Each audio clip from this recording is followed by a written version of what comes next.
everyone. I'm Jeff Kleinman. I'm the editor-in-chief of BevNet, our soberer cousin, and I'm here to join you guys in a discussion of weed.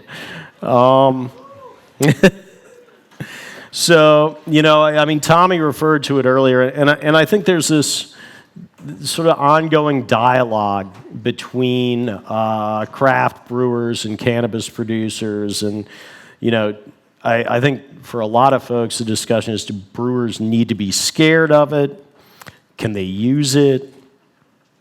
Can they use it to their advantage? So we've managed to corral three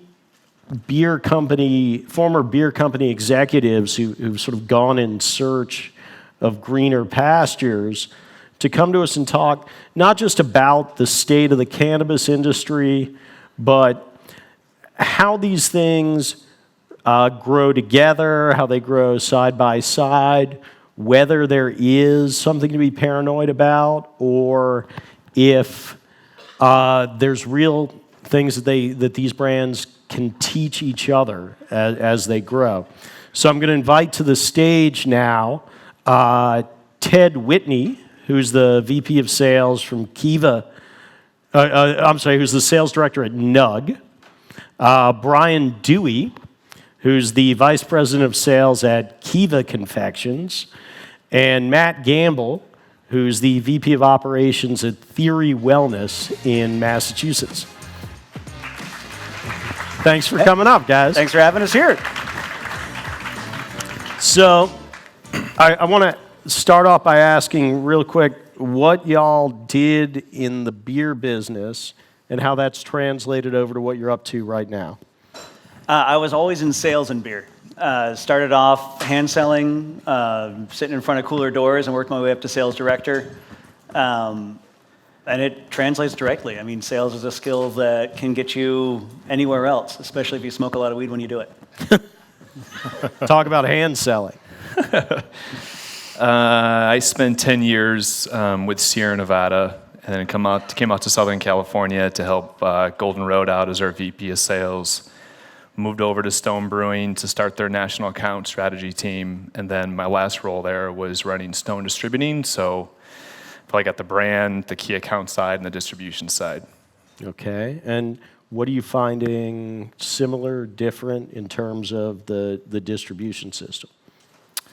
It's very much like the beer distribution system. You have to have a licensed distributor to get to market.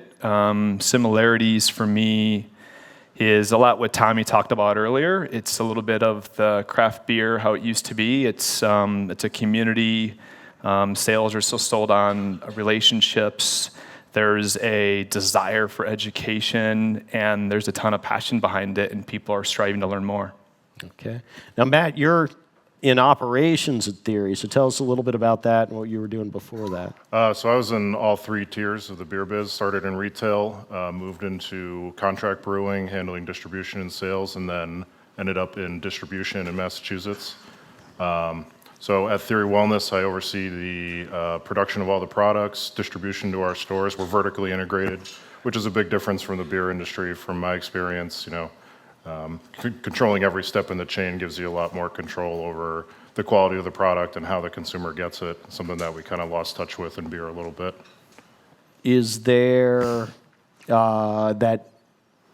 better connection, would you say, between sales and operations on the cannabis side than you find on the beer side? Well, we oversee the whole thing from growing it down to putting it in the jar at the store and sending it out the door. So we're able to get the data, the feedback instantaneously from the registers and work that into our production schedules. And so it solves a lot of the problems that the three-tier system posed to brewers. I think that kind of filling that out, what we lack in cannabis is a really solid rubric around quality. So we don't have a BJCP guideline set. We don't have a canonized body of knowledge around what it is that we're producing is supposed to look like, it's supposed to smell like, it's supposed to taste like. And right about when you start to dial that in, that strain goes away. It's no longer in favor, and you've got to completely redefine your set around a product that's coming out. That's something I really miss from beer. Well, dealing in craft, you were essentially dealing in a premium product. Now, there's no real commercial baseline to say, well, this is premium now. Are we waiting for brands to lead the way on that? There's segmentation in cannabis. Premium is relationship to price is usually the first place that you go and check out. And different consumers want different experiences, whether they want the nicest flower or the nicest edible, or they want something that's economically priced that just gets them really high. And there's a pretty heavy user audience that uses cannabis 3, 4, 8 times a day that frankly can't afford the premium price point because it's part of their everyday activity. All right. What would you say are some of the other key similarities between, we talked a lot about the early years of craft, which I know is something that both of y'all were involved in. What's the similarity there with the cannabis business? I think there's a big one in the passionate home grower is very similar to the passionate home brewer. They're people who have been doing this on their own for a long time. They may not come from a traditional training background when it comes to production methods, but they are very, very passionate consumers. And that's a big part of the demographic that we're targeting when we're creating higher end products. Do they have trouble moving into a regulated space from an unregulated? Yeah. Absolutely. The taxation, the regulation, the need for licensing, the rigor around testing is almost impossible for anybody who's doing this on a very small scale to keep up with. It's $500 just to run a single test and a full panel on your product. And if that product was exposed to wood that was treated with a chemical 30 years ago, it could fail a test going down the road, and your only recourse is to throw it out. Yeah, so I mean, that almost speaks to having to have industrial level scale in order to get into the game. And I think that's very different from the kind of prosumer model that so many craft brewers came out of. Would the cannabis business be better served with easier on-ramps? Certainly, I think so. It's a very challenging regulatory environment, very fractured across all of the different states that have legalized so far. So you're seeing the development of a lot of different types of systems and operating procedures to fit those kind of local laws wherever the operators are.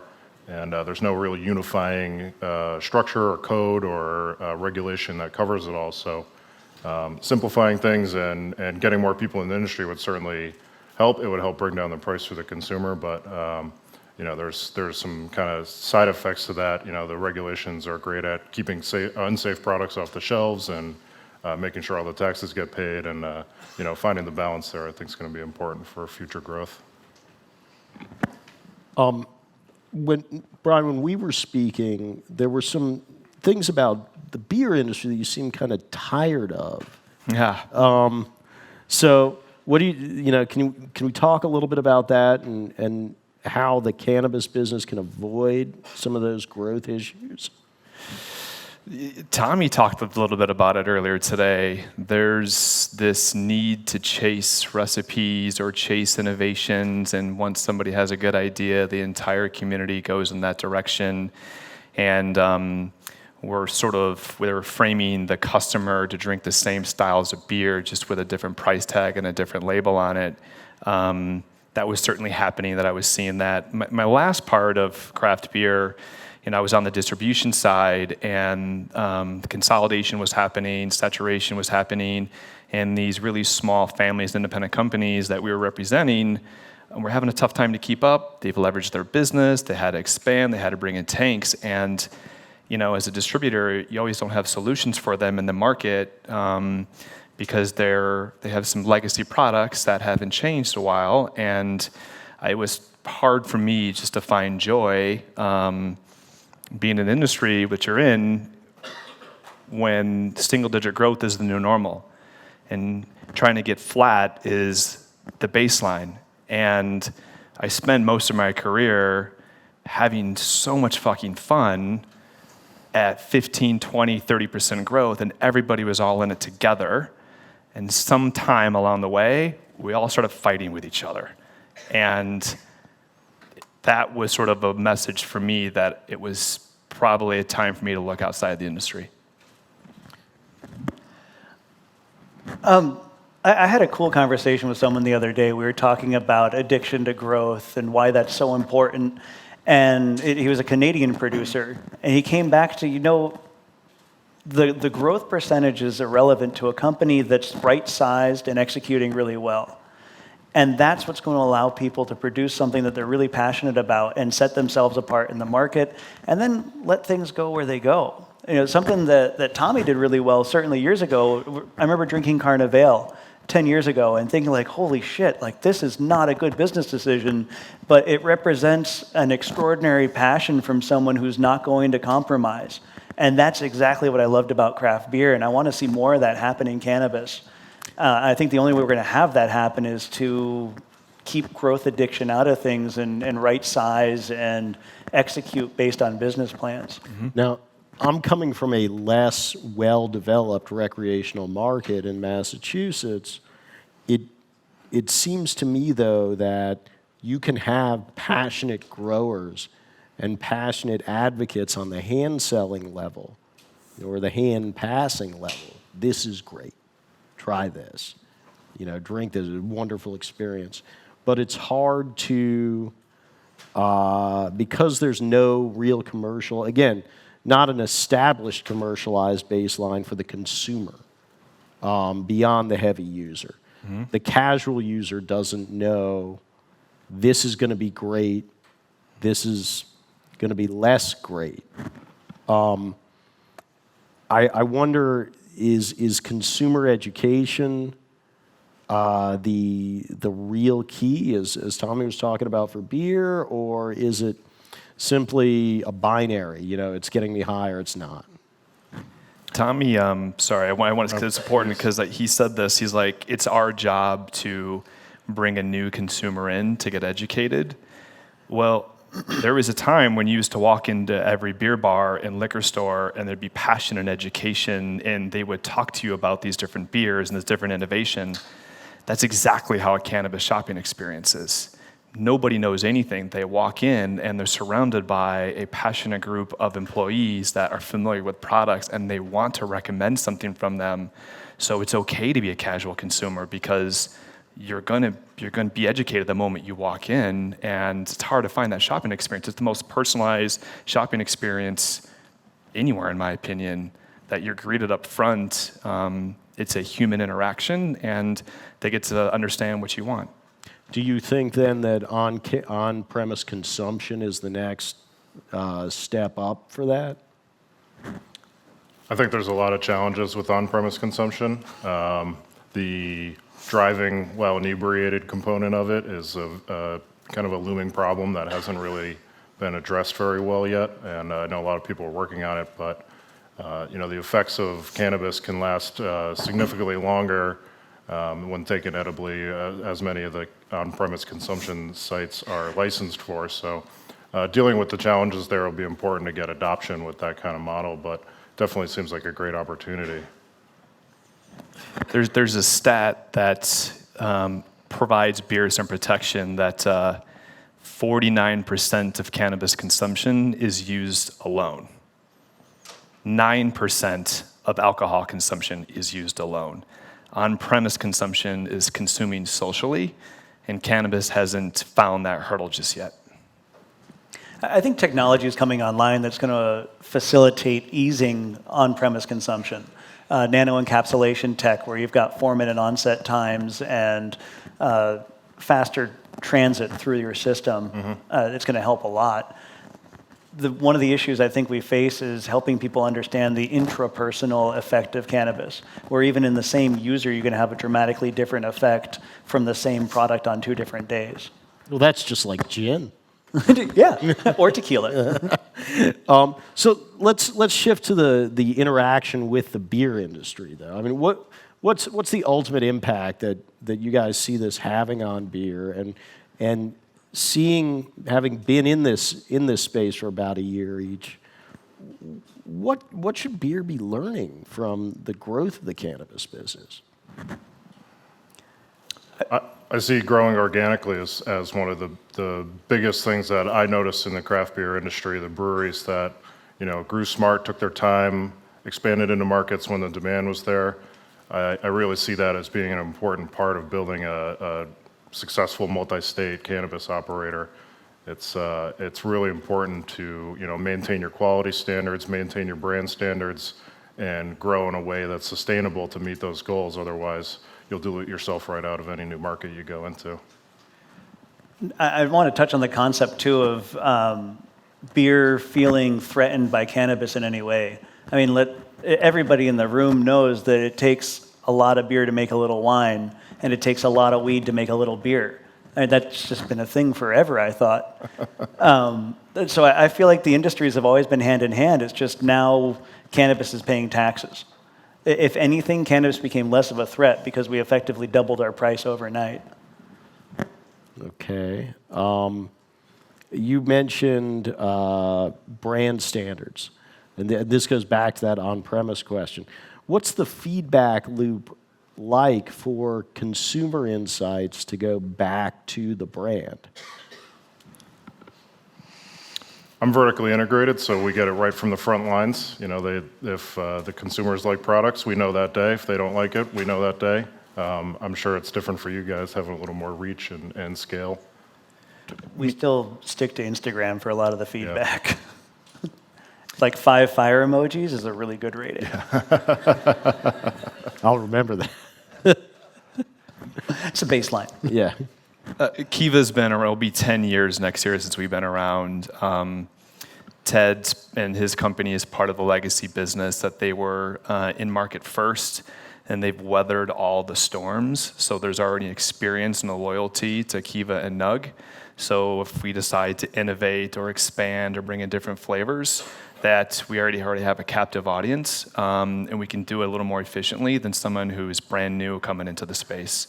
There's much less risks taken by dispensaries. They don't have a lot of assortment. You can probably find our products in just about any damn dispensary in the state, but that's intentional because all of the brands that they've tried have typically failed them, or they don't have the ability to keep up, or maybe their consumers push back. So it's an expensive transaction. Taxes are 24% on top of everything that you're going to purchase, which makes a cannabis purchase very high, and they want it to be the best experience they can. So they're going to continue to choose the brands that deliver results for them. How far along in brand maturity are we, though? I mean, and also knowing that California is further along than most of the rest of the country, at least, having had the long medical tail. What's your assessment of are we at the start in terms of brand development? Are these the first real brands in the space, or are there just going to be a couple nationwide? I think even for California, with the history that we have, we're prenatal when it comes to brands.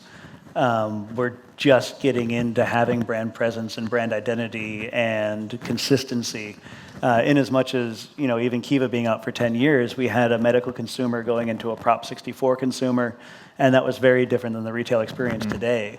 The cannabis adopter is so new to the market that all the brands may as well be of equal age for the most part. And I think Dewey made some really good points. But the consumer base and the retailer base is still tiny relative to what we see in the black market and the total consumption base in the state. Mm-hmm.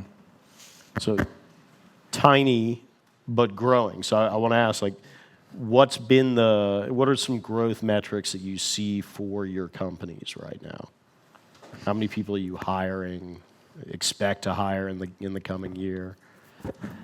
And ours is pretty juiced. We're opening up our own retail establishments. So as we do that, our head count goes up exponentially. We've got about 200 people on staff right now. We've hired about 100 of those in the last 8 months. So at surface level, that's a positive metric. I think the most important thing that we're developing is measuring dollars to the bottom line. And the industry's had a really hard time with that. There's been a lot of mentality around gain distribution and someone will buy you before it's a problem. Just gain distribution at all cost. We've never operated that way. We just couldn't afford to, and I'm happy that we're still standing now because of it. Yeah, I mean, there's, again, from the outside, you see these billion-dollar deals, public companies, millions of dollars being thrown around. And then you see mom and pop, grow operations that are trying to professionalize. Is there a space for these things to meet? Where have I seen that before? Right? Yeah, I think there is. Just like in craft beer, this is an opportunity to see kind of into the future a little bit for cannabis, and some of the problems that Tommy talked about earlier we're going to face as a cannabis industry, and trying to learn from the people who have successfully navigated that in craft beer in the past 15, 20 years, and try to implement those strategies is, I think, the path forward for people kind of meeting that in the middle, and maybe letting other people race to the top and try to be the big guy in the market. Mom and pop is going to be really difficult for the next 12 to 24 months. The barrier of entry to cannabis is so expensive to get in, more expensive than buying stainless and building breweries due to taxes. And when there's no banking, you don't have any access to credit. The capital markets are drying up due to the performance in Canada. Investors are looking to take over the majority of companies. They're becoming vultures. So if for those small growers and those cottage industry brands, it's going to be hard for them to enter, at least in the foreseeable future, some things change. So the big brands have the advantage. Money has the advantage. What about with the sort of division of, with different regulatory systems in each state, though?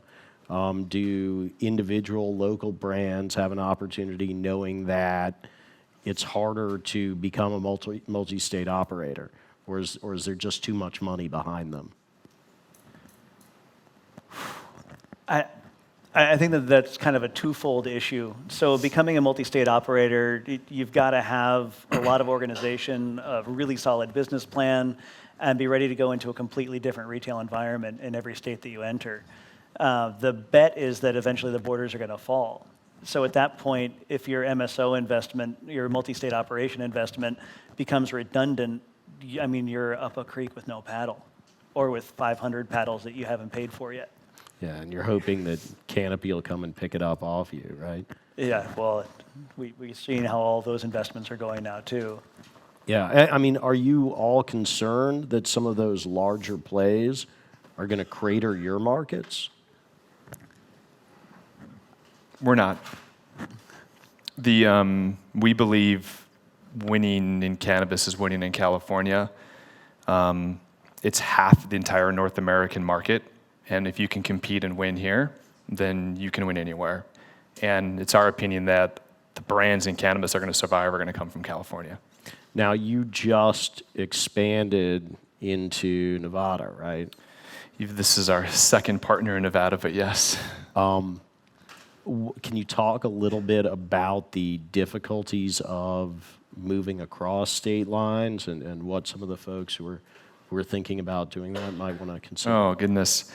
Well, unless you're going to set up your entire shop on a different state, which in our instance is a kitchen, access to flower and actives, own distribution, production and sales teams, which is incredibly expensive. You have to rely on somebody else to do it. So you basically have a licensing arrangement. You bring your IP over to our licensing partners. We're in 5 states. We have 5 different partners in there. And you make a very small percentage of the business, but you do it so you can have access to market. I mean, we're all in it for the same reason. We want, hopefully, the federal government to vote in our direction and decriminalize this beautiful plant and make it available for everybody so we can actually start having interstate commerce. And that's the bet we're making, and we believe it's the right bet. Okay. There's this notion of can of beer, and I just want to come back to this conference here. Would you guys want to, right now, the beverage market itself is sort of underdeveloped, largely CBD-infused products. Are you looking forward to the day when you're going to be able to sell 4-packs, 6-packs of, infused, THC-infused beer, or is it just not the Reese's equation? I'm absolutely looking forward to that day. I think that it's not super far off. I think that ethanol consumption and cannabis consumption can go hand in hand. There's an opportunity for each. There's therapeutic outcomes that come with each. And frankly, like partying super hard on a big cannabis night and getting up and going to work the next day bright-eyed and bushy-tailed is really nice. I'd recommend it to anybody.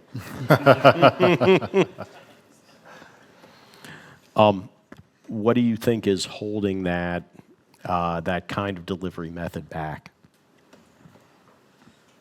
Regulation is the really big one. Stigma remains. We've got a lot of work to do as an industry to remove negative stigma from cannabis consumption. You'd be amazed at how much the product's been demonized. Even coming from alcohol, I was really shocked to see the extent to which some people have so firmly grounded a negative impression of cannabis, even when it's completely grounded in ignorance. And then getting a good way for people to enjoy the flower without having negative effects from getting pulled over, even 3 days later, having active cannabinoids in their bloodstream and getting dinged somehow. There's a lot of fear around that still. Sure. And there's a lot of mythology that's waiting to be dispelled. At the same time, though, would you recommend these folks go running to the cannabis business now, or do you think there's still a stand to be made in beer? I think for passionate producers, there's always a spot and a market and a consumer. I think if you're going out there to turn over money real fast, you'll be way better served to sell real estate or maybe flip mutual funds into 100%. something where there's money swapping hands. If you want to take a stand and you want to produce something you really care about, you're always going to find a customer. You guys? I don't know. There's a saying in craft beer that all craft beer drinkers smoke weed. Most weed smokers don't drink beer. So if you're looking for an audience there that can help expand your brand, you're going to an audience today. The majority of the shoppers are heavy users, and they're not necessarily beer drinkers. There is a marketing opportunity. If you can find the right producer and the right recipe, I think you could do it. But it doesn't have to be beer. It can be some other version of a beverage. Gin. Gin? Gin? Yeah. I can't wait till we do Gin Net. Guys, we got to run, but thank you so much for all your time. Thanks.